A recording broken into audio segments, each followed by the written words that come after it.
Go. Okay, one of Sylvester's issues, he's a big fraidy cat for certain things, and one of them, which is timely because of this time of year, is fireworks. A lot of dogs have this problem. Now, a lot of people, when their dog is fearful of fireworks, they will let the dog recuse itself. It will go hide in here, we build a tent. Some people let the dog hide in a closet. Some people, dogs will hide under the bed. They're kind of looking for cover. And for dogs, a lot of them, they associate with thunder and lightning. Now, the problem with dogs isolating themselves in that way is they don't learn a way of dealing with it. And dogs have an imagination like humans do, not to the same extent, but it almost makes it worse in their brain.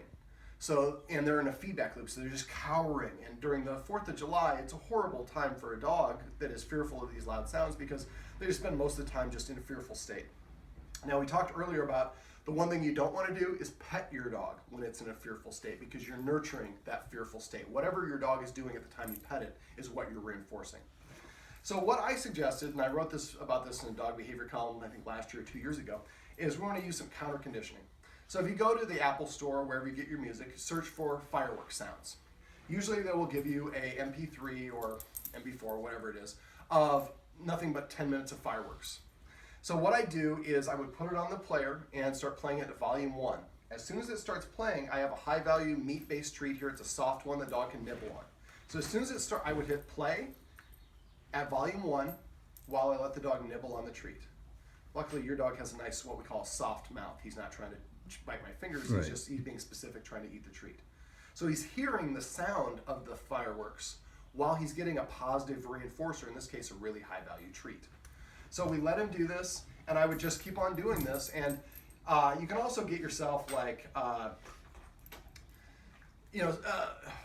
want to use pepperoni because those will give your dogs cancer. But I've heard people that use like a Slim Jim, one of those meat sticks, and that way you can kind of push it up and give your dog and keep your dog chewing on it.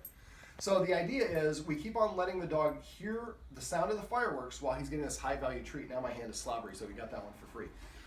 And then we stop playing it. Then later on that day, about an hour at least or more later, and I would recommend doing several of these a day.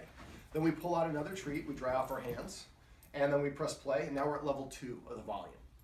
And he's hearing this. So the volume is so low, dogs aren't concerned about it because it's not real life, it's a recording. But he's more interested in these treats. And as you can see, he's getting better and better at taking the treat. So what we do is we keep on doing this until we get to the point where we're playing the fireworks sounds at full volume, and it sounds like you have a fireworks show going on in your house, and the dog is not paying any attention because he's associated the sound of fireworks with getting these treats, and because we started at such a low intensity of volume, they're able to process it. Then later on, if you have, is there like a fireworks show around here? No, but all I don't know, neighbors do. Yeah. So what you might want to do is look for places that do those fireworks shows, because at the pier, Santa Monica Pier, they have one.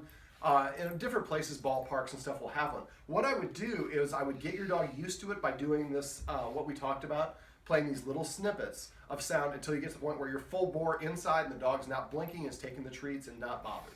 Then I would time this out, so then about a week or so before the 4th of July, when these fireworks shows are happening, maybe go to Dodger Stadium, but maybe start out maybe a mile away from the stadium.